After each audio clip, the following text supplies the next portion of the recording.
হাতের কাছে সহজ উপকরণ দিয়ে বানিয়ে ফেলুন আজকের এই মজাদার রান্নাটি। নমস্কার বন্ধুরা, আমার আজকের রেসিপি ড্রাই এগ চিলি। চলুন দেখে নেওয়া যাক আমি কেমন করে বানাই আজকের রেসিপিটি। প্রথমে 4টি ডিম সেদ্ধ করে খোসা ছাড়িয়ে লম্বা লম্বা করে কেটে নিয়ে তার উপরে লবণ, মরিচ গুঁড়ো ছড়িয়ে দেব। এরপরে অন্য একটি পাত্রে একটি ডিমকে ফাটিয়ে নিয়ে সেটাকে ভালো করে ফেটিয়ে নিতে হবে।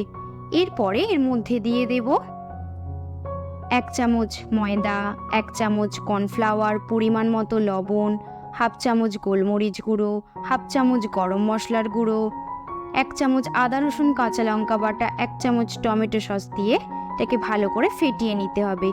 এরপরে এই ডিমের টুকরোগুলো এই ব্যাটারটির মধ্যে ডুবিয়ে গরম তেলে এক এক করে ছেড়ে দিয়ে লাল লাল করে ভেজে তুলে নেব।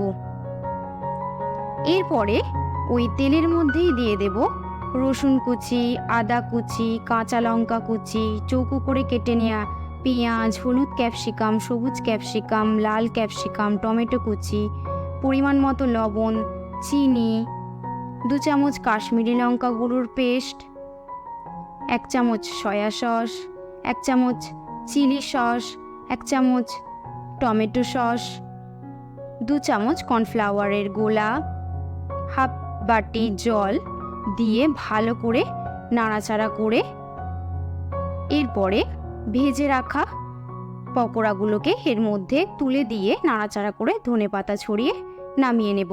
আপনাদেরও মতামত কমেন্টে জানাতে ভুলবেন না। ভিডিওটি যদি ভালো লেগে থাকে তাহলে অবশ্যই ভিডিওটি লাইক করে প্রিয়জনের সাথে শেয়ার করে নেবেন।